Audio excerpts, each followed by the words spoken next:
Welcome, ladies and gentlemen, to another edition of Sing Beyond and Through with Monty. Well, I'm going to show you how a seemingly innocent encounter at a hospital could have turned deadly. I'm going to call her Pregnant Nurse Karen. And I call her a Nurse Karen because her actions could have gotten this man in the wheelchair seriously injured. And I'm going to show you how. But I want you to pay attention to the incident that happens, and there are pros and cons to this particular encounter.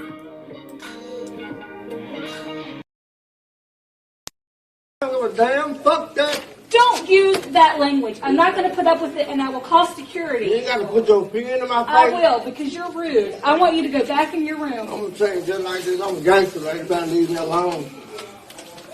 Let's go. Yeah. I'm a gangster, baby. You better leave me alone.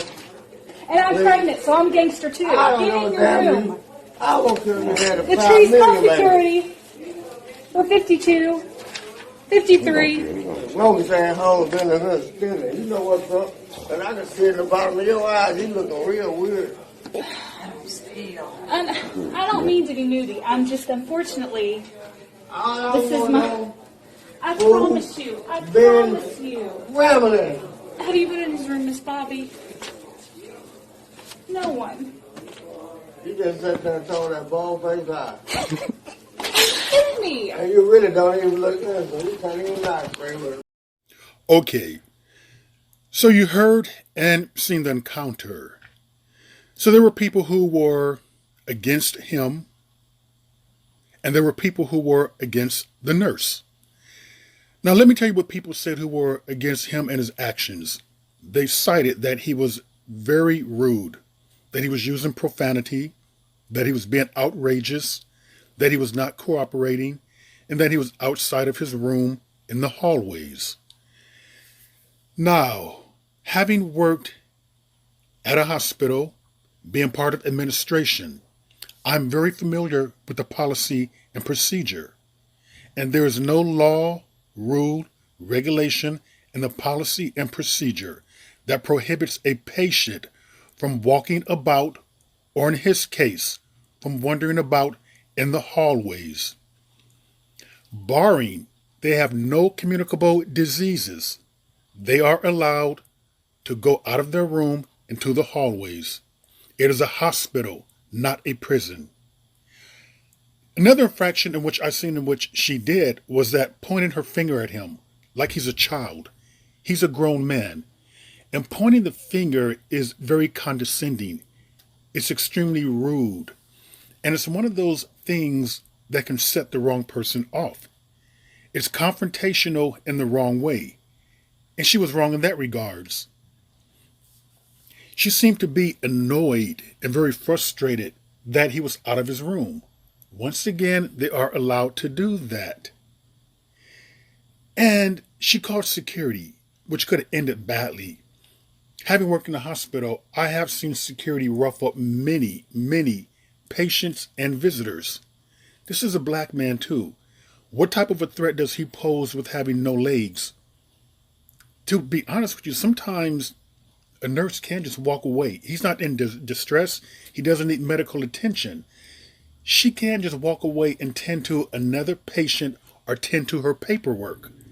But the way that she handled it, she was rude, unprofessional, and slightly aggressive herself. But the calling security could have had bad consequences for him because he could have gotten roughed up.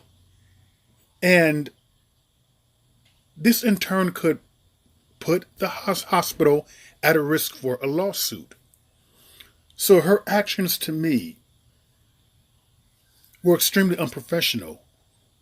And I'm calling her Nurse Karen because she overreacted. She's seen a black man there. And yes, I'm going to bring in color because I do not believe that she would have felt as threatened and annoyed and as frustrated had he would have been white. And what do these Karens do? They call the police, or in this case in the hospital, I'm going to call security. Had he would have been out there, out of the hospital, with her in the wrong type of environment, she probably would have called the police. But this is a guy in a wheelchair who doesn't really pose that much of a threat. And he's in a hospital too. So when you go into a hospital, you have to get into a gown. They must have searched him in some type of a way for weapons. He may have been there a while. So there was no reason for her to even call the security. I thought that was just a bit unnecessary. And I thought that it showed a heightened fear factor on her part, to be that fearful of a black man in a wheelchair. And many people cite at the end where she was very nice, supposedly. Well, that's what all Karens do.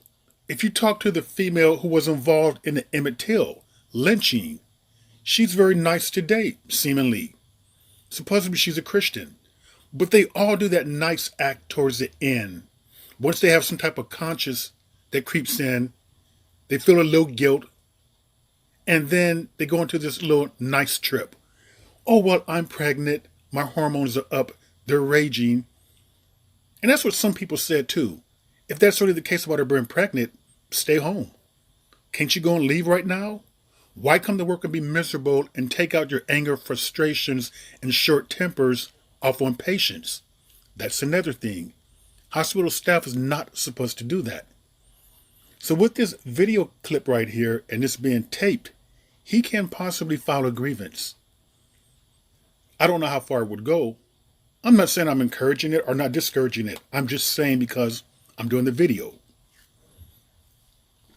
So that was my take on this particular incident. No, from my standpoint, having worked in a hospital, part of administration, this lady was wrong.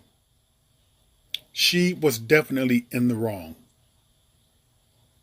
And with that, ladies and gentlemen, that is another edition of Sin Beyond and Through with Monty, and I will see you all beyond and through.